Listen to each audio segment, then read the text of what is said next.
क्यों जमीन पर बैठकर आसमान देखता है? क्यों जमीन पर बैठकर आसमान देखता है?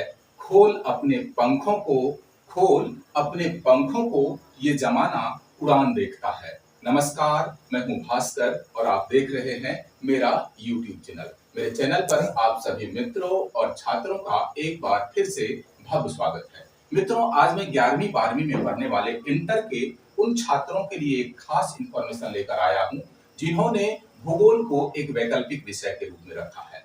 जी हाँ, मैं बिहार स्कूल एग्जामिनेशन बोर्ड के 11वीं और 12वीं में पढ़ने वाले बच्चों के लिए ये खास इंफॉर्मेशन लेकर आया हूं कि उन्हें कौन सी किताब पढ़नी है, उन्हें उनका सिलेबस क्या है और उनके एग्जाम का पैटर्न क्या है। दरअसल बिहार बोर्ड में जो बच्चे परीक्षा देते हैं, इंटर की परीक्षा देते हैं, उन्हें 500 नंबर का परीक्षा देना होता है। उन 500 नंबर में अगर आपने भूगोल विषय रख रखा है तो 100 नंबर यानी कि 100 मार्क्स का आपको भूगोल का एग्जाम होगा आपका।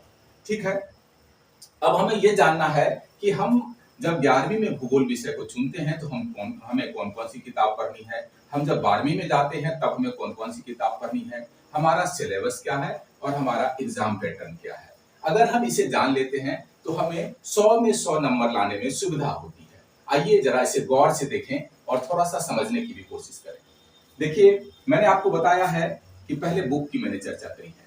मैंने बुक की चर्चा करी है तो 11वीं में पढ़ने वाले बच्चों को कौन कौन सी किताब पढ़नी होती है और 12वीं में पढ़ने वाले बच्चों को कौन कौन सी किताब पढ़नी होती है भूगोल में। जी हाँ, मेरे हिसाब मैं आपको ये इंफॉर्मेशन देना चाहता हूँ कि 11वीं क्लास में पढ़ने वाले बच्चों को भूगोल की 3 किताबें पढ़नी होती है और 12वीं में पढ़ने वाले बच्चों को भी भूगोल की 3 किताबें पढ़नी होती है।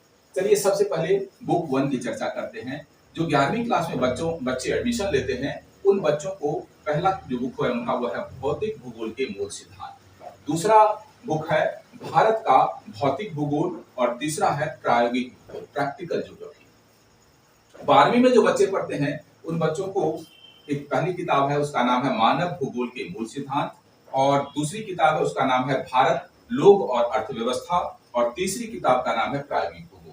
हमें जो इंटर की परीक्षा होती है उस परीक्षा का जो मार्क्स होता है वो 100 मार्क्स का होता है और उन 100 मार्क्स का डिस्ट्रीब्यूशन कैसे है। देखिए, 35 नंबर जो है आपको बुक नंबर 1 से होगा, 35 नंबर बुक नंबर 2 से होगा और 30 नंबर जो है प्रैक्टिकल से होगा। जो आर्ट्स में जो बच्चे पढ़ते हैं उन बच्चों में 4-5 विषय में ही प्रैक्टिकल की परीक्षा होती है। होम साइंस में, साइकोलॉजी में, म्यूजिक में और ज्योग्राफी में। और कुछ बच्चे अगर कंप्यूटर साइंस रखते हैं तो कंप्यूटर साइंस में भी प्रैक्टिकल की परीक्षा होती है, उन्हें प्रैक्टिकल का मार्क्स इस तरह डिस्ट्रीब्यूशन होता है। यानी कि 30 मार्क प्रैक्टिकल में चला गया, तब हमारे पास 70 मार्क्स बचता है। चलिए सबसे पहले मैं यहाँ चर्चा करता हूँ कि जो बुक नंबर 1 है उसमें 6 यूनिट है और 6 यूनिट में 16 चैप्टर है। फिर बुक नंबर 2 11वीं की मैं बात कर रहा हूँ, उसमें 4 यूनिट है और 7 चैप्टर है। प्रैक्टिकल एक ही बुक है, उसमें 11वीं में अलग और 12वीं में अलग जानकारी हमें लेनी पड़ती है, सीखनी पड़ती है। चलिए फिर हम यूनिट आते हैं 12वीं क्लास में जिसमें मानव भूगोल के मूल सिद्धांत, भारत लोक और अर्थव्यवस्था और प्रायोगिक भूगोल। जो हमारा पहला बुक है उसमें 4 यूनिट है और 10 चैप्टर है। फिर बुक नंबर 2 में 5 यूनिट है और 12 चैप्टर है। उसी तरह बुक नंबर 3 जिस तरह 11वीं में प्रैक्टिकल के लिए हमें जानकारी सीखनी पड़ती है, उसी तरह 12वीं के बच्चों के लिए भी प्रैक्टिकल की एक ही पुस्तक है, उसमें एक विशेष तरह का इंफॉर्मेशन हमें लेना होता है, सीखना होता है। चलिए अब हम ये बताते हैं, थोड़ा सा यहाँ एक चीज गौर करके देखिए कि जो बच्चे 11वीं में अच्छे से पढ़ेंगे वो 12वीं को भी अच्छी तरह से समझेंगे। जरा गौर से यहाँ देखिए कि इन दोनों किताबों के नाम में लिखा हुआ है भौतिक, यहाँ भी और यहाँ भी। हम जब बच्चों को क्लास में पढ़ाते हैं तो उनको एक विशेष तरह से हम उनको समझाते हैं कि जहां कहीं भी हमें भूगोल पढ़ने के क्रम में जहां कहीं भी भौतिक शब्द का जिक्र हो तो हमें समझ लेना है कि हम उन चीज को पढ़ने जा रहे हैं, उन चीज को सीखने जा रहे हैं या उन चीज का इंफॉर्मेशन हम लेने जा रहे हैं जो इंसान नहीं बना सकता है। यानी कि वो मैन मेड नहीं है, गॉड गिफ्टेड है। पहाड़, पठार, मैदान, नदी, समंदर, ये सारी चीजें जो इंसान नहीं बना सकता। हवा, सूरज, चंद्रमा, ये जितनी भी सारी चीजें हैं, प्राकृतिक चीजें हैं, उन जहां कहीं भी भूगोल में भौतिक शब्द आएगा हमें समझ लेना है कि हम उन चीज के बारे में जानने जा रहे हैं जो गॉड गिफ्टेड है। क्या है? गॉड गिफ्टेड है।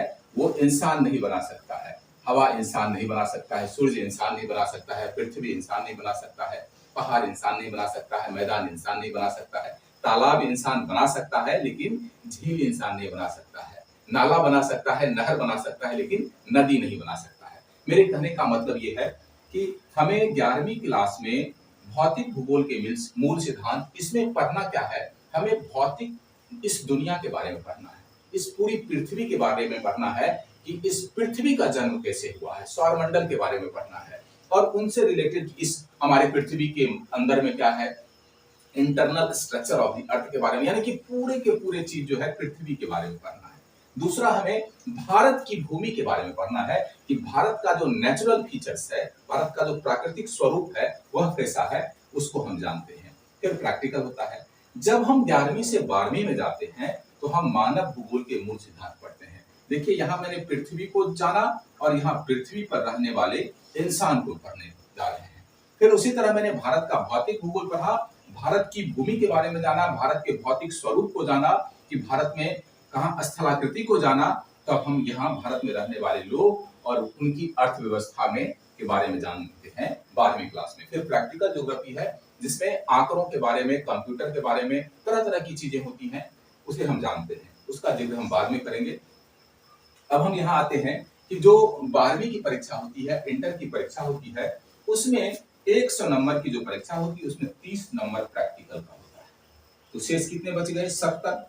इस 70 में 35 क्वेश्चन ऑब्जेक्टिव होते हैं, बहुविकल्पीय होते हैं, जिसमें एक सवाल के 4 विकल्प दिए जाते हैं और उसके बाद ये 35 चला गया तो शेष बचा 35। सब्जेक्टिव जो हमें लिखने वाला होता है वो सिर्फ 35 नंबर का होता है और उस 35 नंबर में हमें 2 मार्क्स का 10 क्वेश्चन होता है। 10 प्रश्न 2 नंबर वाले होते हैं जिसका हो गया 20 नंबर और 5 मार्क्स के 3 क्वेश्चन होते हैं, यानी कि 15 नंबर का, 35 नंबर का ये है पूरा का पूरा खंड। अब हम समझ गए होंगे कि हमें 11वीं और 12वीं में कौन कौन सी किताब पढ़नी है, हमारा सिलेबस है उसमें क्या क्या है और हमारे एग्जाम का पैटर्न क्या है। अब हम एक और इंफॉर्मेशन आपको दे रहे हैं कि आज का जो एग्जाम पैटर्न है इंटर का, खासकर बिहार बोर्ड का, वो बहुत ही सरल है।